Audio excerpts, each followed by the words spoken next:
भी चीजें घटी हैं उस समय, किसने करी, कैसे करी, किनके द्वारा की गई, कौन लोग इसमें शामिल थे, इस चीज पर कभी सीबीआई जांच क्यों नहीं हो रही। हम भारत की सरकार से निवेदन करना चाहते हैं कि अमर क्रांतिकारी भाई राजीव दीक्षित जी, जो भारत के करोड़ों लोगों के प्रेरणा स्रोत हैं, उनकी सीबीआई जांच बहुत जरूरी है।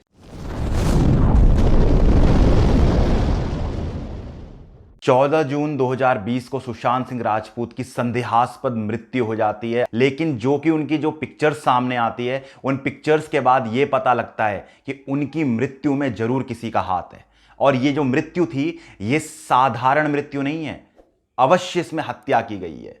इस पूरी शक के बिना पर जो एक माहौल तैयार हुआ देश में दोस्तों, उसके कारण पूरी जनता ने इस विषय को उठाया और आज आप जानते हैं कि सुशांत सिंह राजपूत की सीबीआई जांच की मांग खड़ी हो गई। हम बहुत प्रसन्न हैं इस बात से कि सुशांत सिंह राजपूत की ये जो जांच है, ये आगे बढ़ाई जा रही है और निस्संदेह ये जांच होनी चाहिए, क्योंकि इसमें बॉलीवुड का नेपोटिज्म दिखाई देता है, भाई भतीजावाद दिखाई देता है और इसी के साथ में बहुत से इसके ऐसे राज हैं जो आगे शायद सामने आ जाएं अगर सही तरह से जांच कर दी जाए तो। लेकिन अगर जांच को कोई प्रभावित किया गया तो शायद सुशांत सिंह राजपूत के साथ भी इंसाफ नहीं हो पाएगा। लेकिन कब बात करते हैं कुछ ऐसे लोगों की जिनकी सीबीआई जांच तो छोड़िए, वो इतने महत्वपूर्ण रहे कि उनके मामले में एक साधारण जांच भी कभी इस देश में नहीं की गई। सबसे पहला नाम अगर हम लें तो उनमें आता है हमारे सुभाष चंद्र बोस जी का नाम। तथाकथित उनकी मृत्यु बताई जाती है कि 18 अगस्त 1945 को सुभाष चंद्र बोस जी की मृत्यु हो गई और वो शहीद हो गए।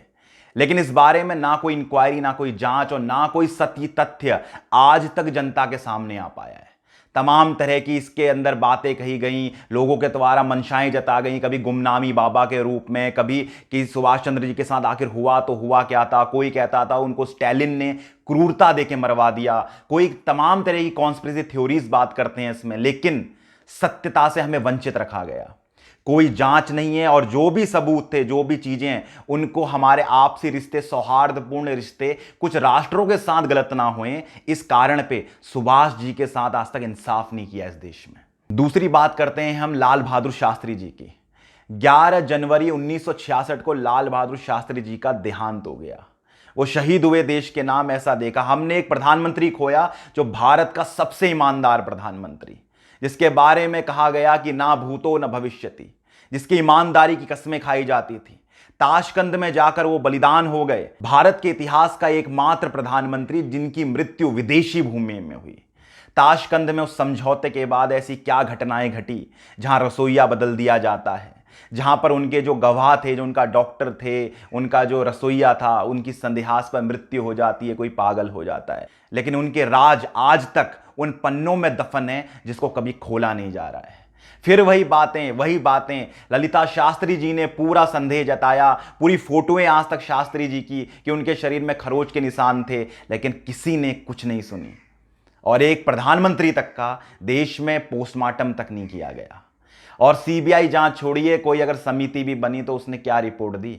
सब कुछ बट्टा लगा दिया गया, सब कुछ खत्म कर दिया गया।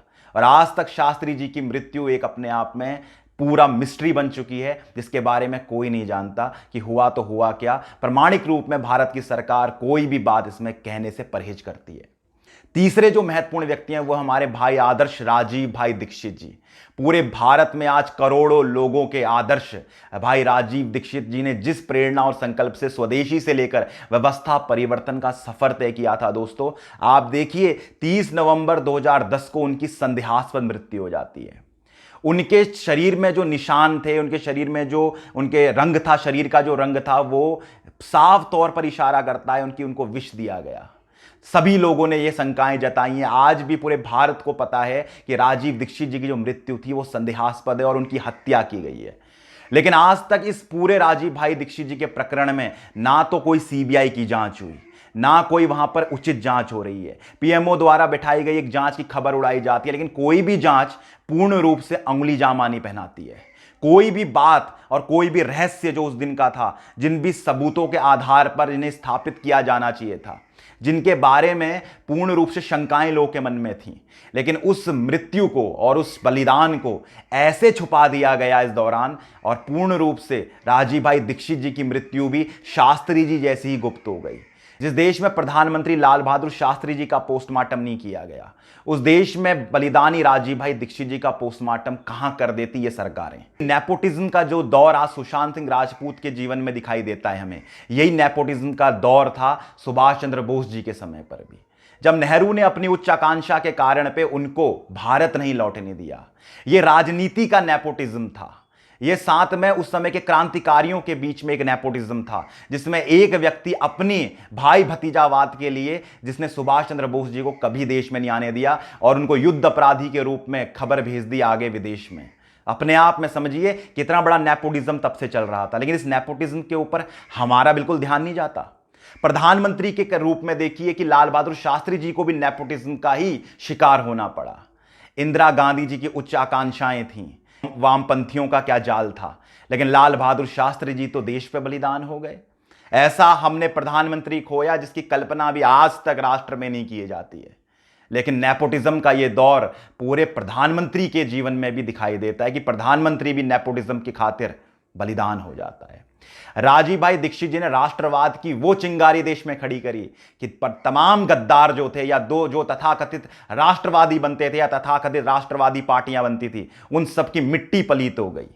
और जब उन्होंने राष्ट्रवाद के रूप में काम प्रारंभ करके देश में व्यवस्था परिवर्तन के लिए लगे और 2014 में वो देश की सत्ता को परिवर्तन करके व्यवस्था परिवर्तन करना चाहते थे, ठीक उसी समय पे दोस्तों उनका बलिदान उससे लगभग 4 वर्ष पहले 2010 में ही कर दिया जाता है। और कहां पर, किस कारण पर? भिलाई छत्तीसगढ़ में। और कारण यही कि ये राष्ट्रवाद का नेपोटिज्म था। कुछ पार्टियों को और कुछ लोगों को, कुछ नेताओं को ये लगने लगा कि राष्ट्रवाद तो हमारी संपत्ति है, राष्ट्रवाद पर तो हमारा भाई भतीजावाद है, फिर ये व्यक्ति आखिर आगे बढ़े तो बढ़े कैसे? और इसके पीछे पर जिस व्यक्ति को भी नाम दिया जाता है, जिन लोगों को शक के आधार पर इनकी हत्या का दोष लगाया जाता है, हमने उसके बारे में भी तमाम तरह की बातें बोली हैं और तमाम तरह की बातें सब किसी को पता है कि हम किसकी ओर ये बात कह रहे हैं। लेकिन अभी हम मुख्य रूप में जो बात आपकी चेतना में डालना चाहते हैं वो यही है दोस्तों कि सुशांत सिंह राजपूत को तो सीबीआई जांच के द्वारा उनकी इंक्वायरी करके एक इंसाफ की जंग के रूप में आगे उनके कदम बढ़ा दिए गए और पूरी देश की मीडिया ने उनको पूरी तवज्जो दी है। लेकिन देश के इन लालों का क्या, इन क्रांतिकारियों का क्या, हमारे भाई राजीव दीक्षित जी का क्या, जिनकी कोई सीबीआई जांच तक नहीं की जा रही है, जिनके बारे में कोई सत्यता नहीं रखी जा रही है, जिनके बारे में जिनकी जो मृत्यु है उतनी रहस्यमयी है, उनके चेहरे को नीला पड़ा हुआ था। भी चीजें घटी हैं उस समय, किसने करी, कैसे करी, किनके द्वारा की गई, कौन लोग इसमें शामिल थे, इस चीज पर कभी सीबीआई जांच क्यों नहीं हो रही? हम भारत की सरकार से निवेदन करना चाहते हैं कि अमर क्रांतिकारी भाई राजीव दीक्षित जी, जो भारत के करोड़ों लोगों के प्रेरणा स्रोत हैं, उनकी सीबीआई जांच बहुत जरूरी है, उनकी न्याय की जांच बहुत जरूरी है। जैसे सुशांत सिंह राजपूत की सीबीआई जांच हुई है, इस देश में हजारों नहीं, लाखों नहीं, करोड़ों लोग इस डिमांड को करते हैं कि राजीव भाई दीक्षित जी की सीबीआई की जांच होनी चाहिए, उनकी सत्यता सामने आनी चाहिए, लोगों का लाई डिटेक्टर टेस्ट होना चाहिए, इसके साथ में नार्को टेस्ट होना चाहिए उस लोगों का जो उस समय उनके आसपास मौजूद थे, और साथ में उन लोगों का जिन लोगों ने उनकी मृत्यु के बाद उसमें चुप्पी धारण कर दी।